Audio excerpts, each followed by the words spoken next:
గౌరవనీయులు పెద్దలు మాజీ ఉపరాష్ట్రపతి శ్రీ వెంకయ్య నాయుడు గారు, గౌరవనీయురాలు కేంద్ర హెల్త్ ఫ్యామిలీ వెల్ఫేర్ సహాయ మంత్రి శ్రీమతి అనుప్రియ పాటిల్ గారు, కేంద్ర గ్రామీణ శాఖాభివృద్ధి కమ్యూనికేషన్ సహాయ మంత్రి గౌరవనీయులు పెమ్మసాని చంద్రశేఖర్ గారు, తెలంగాణ వైద్యారోగ్య శాఖ మంత్రి గౌరవనీయులు దామోదర్ నరసింహ గారు, ఆంధ్రప్రదేశ్ హెల్త్ మినిస్టర్ సత్యకుమార్ యాదవ్ గారు,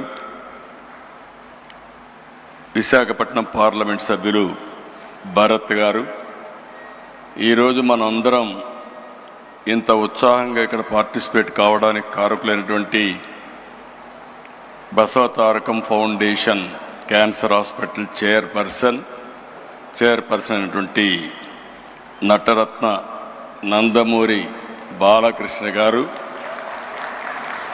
మొన్నటి వరకు సినిమాల్లోనే చప్పట్లు కొట్టేవాళ్ళు, రేపు రాబోయే రోజుల్లో సమాజ సేవలో ఎవరు బాగా చేస్తున్నారంటే దానికి చిరునామాగా బాలకృష్ణ గారు తయారవుతారు. అలాంటి బాలకృష్ణ గారికి మనస్ఫూర్తిగా అభినందనలు, ధన్యవాదాలు.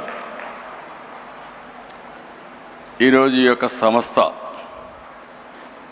సక్సెస్ కారణమైనటువంటి డాక్టర్లు, మాజీ ప్రజెంట్ ట్రస్ట్ బోర్డు సభ్యులు, సిబ్బంది, దాతలు, అదే మరి క్యాన్సర్ విజేతలు కూడా ఎంతో స్ఫూర్తిదాయకంగా నిలిచారు.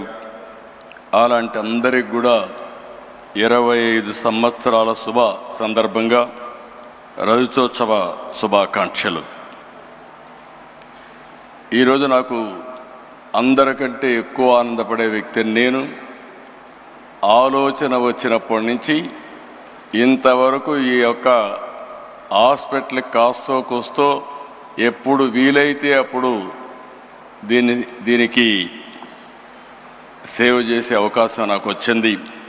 దానికి ఎంతో సంతోషంగా ఉన్నానని చెప్పి కూడా నేను మీకు తెలియజేస్తున్నా. ప్రతి ఒక్క సక్సెస్కి ఒక స్టోరీ కూడా ఉంటుంది. మా అత్తమ్మ బసవతారకం గారు మా కుటుంబానికి ఒక పెద్ద దిక్కు.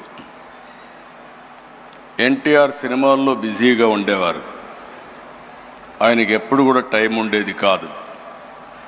అంత పెద్ద కుటుంబాన్ని ఎంతో విలువలతో క్రమశిక్షణతో పెంచారు.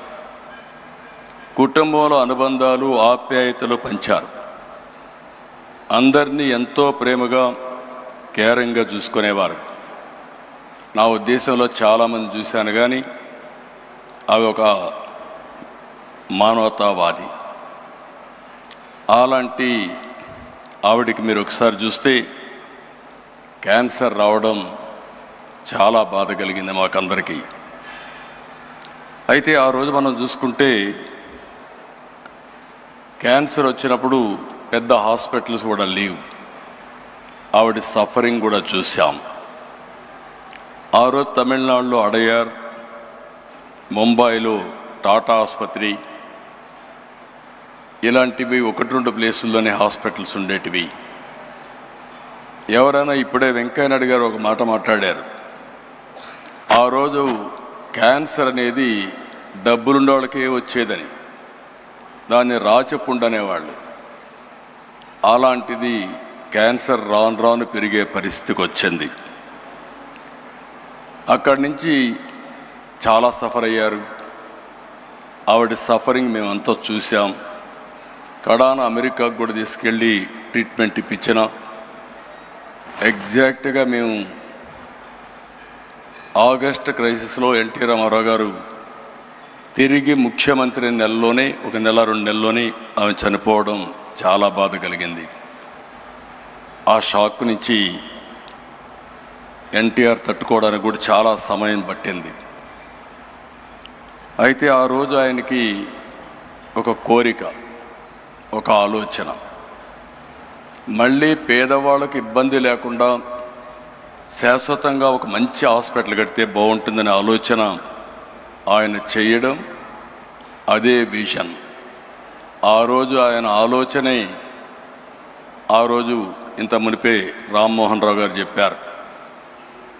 ఆ రోజు ఆయన ఆలోచించి సెంటర్లో ఒక 8 ఎకరాలు 6 ఎకరాల భూమిని ఇచ్చారు. అది రిజిస్ట్రేషన్ చేశాం. ఎగ్జాక్ట్గా 4 నెలల్లో 89లో గవర్నమెంట్ పోయింది. అక్కడి నుంచి ఇది చాలా సమయం పట్టింది మాకు. ఆ సమయం మీరు చూస్తే మళ్ళీ 96, 97 వరకు దానిపైన ఎక్కువ శ్రద్ధ పెట్టలేకపోయాం. మళ్ళీ నాకు ఒక ఆలోచన, ఈ హాస్పిటల్ని ఎన్టీఆర్ రామారావు గారి విజన్ని మా అత్తమ్మ గారిని శాశ్వతంగా గుర్తుపెట్టుకునే విధంగా చేయాలనే సంకల్పంతో ఆనాడు ఇప్పటికి కూడా జ్ఞాపకం, కోడెళ్ల శివప్రసాదరావు గారు ఫస్ట్ మేనేజింగ్ ట్రస్టీగా ఉండి అన్ని బాధ్యతలు తీసుకొని ముందుకు పోయారు. అమెరికాలో తులసి గారు అక్కడుండి ఫండ్స్ అన్ని మొబిలైజ్ చేసి వారు కూడా పూర్తిగా సహకరించారు. వీరందరి సహకారంతో ఇప్పుడే డాక్టర్స్ అందరితో మాట్లాడుతున్నా, వీళ్ళందరి సహకారంతో నోరి దత్తాత్రేయ లాంటి డాక్టర్స్ అందరూ కూడా సహకరించారు. చాలామంది ఎన్ఆర్ఐలు, రాజ్యసభ సభ్యులు, వ్యాపారవేత్తల సహకారంతో ఆసుపత్రి నిర్మాణం చేపట్టాం. టాటా ట్రస్ట్ కూడా అడిగితే ఆ రోజుట్లోనే వాళ్ళు కూడా ఉదారంగా సిఎస్ఆర్ ఇచ్చారు. 2000 సంవత్సరంలో ఆనాటి ప్రధానమంత్రి అటల్ బిహారీ వాజ్పేయి మామూలుగా ప్రైవేట్ హాస్పిటల్స్ కానీ ట్రస్ట్ హాస్పిటల్స్ పెద్దగా ముందుకొచ్చి ఇనాగరేట్ చేయలేదు. పిలిచిన వెంటనే ఎన్టీ రామారావు గారి పైన ఉండే అభిమానంతో, అంతేకాకుండా నాకుండే సన్నిహిత సంబంధాలతో ఆయన వచ్చి 100 పడకల ఆసుపత్రి ప్రారంభించాం. అది ఒక ఫౌండేషన్. తండ్రి ఒక మొక్క నాటితే, ఒక ఆలోచన చేస్తే దాన్ని కొడుగ్గా బాధ్యత తీసుకొని బాలకృష్ణ గారు ఈరోజు ఒక మహాకల్పవృక్షంగా తయారు చేసిన ఘనత బాలకృష్ణ గారికి దక్కింది.